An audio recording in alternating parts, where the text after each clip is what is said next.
Last time we ran into issues. This time, we try again.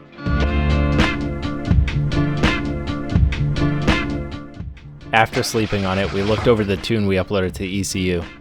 We noticed that the injectors weren't properly configured, and then after setting the CCs and dead time, we were live.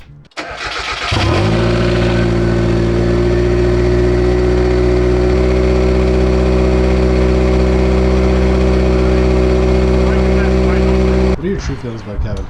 Like he's a friggin' monkey. It's a born monkey.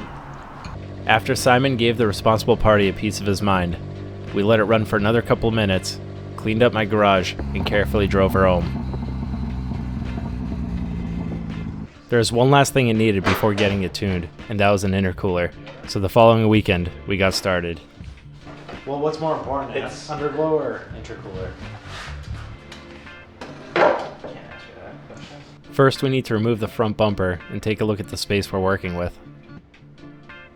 Our main goal was to not cut into the body and make everything reversible. We bought a universal piping kit, began cutting and fitting the pieces together. The whole process is just constantly cutting and checking the fitment. Geared up and ready to go, we can make our first cuts. Blast right through.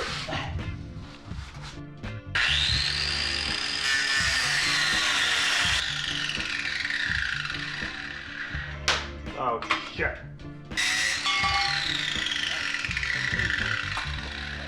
That's way easier, except that's kind of rigged.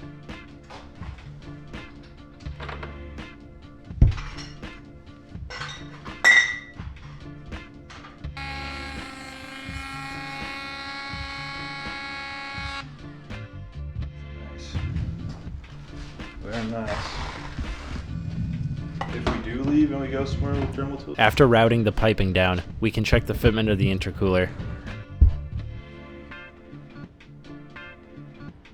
We can use the included brackets, some extra washers, and a lot of zip ties to mount it. The cool side of the turbo is the same process, just routing it back up to the throttle body. We did 3-inch piping for the hot side, and now 2.5-inch for the cool side. Also, for some reason, this side is black tubing. Where'd you get such a giant one?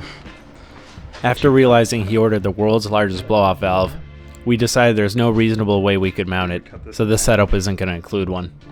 With everything in its final location, we just need to cut the splash guard around the intercooler itself and some of the couplings. We need to be extra careful not to damage the most important part of the car, which is the underglow. Finally, we just tighten up all the couplings and check that everything aligns and fits nicely. I'd say a job well done. With that, the whole turbo setup is complete. Next time, we finally do turbo things. Until then, thanks for watching.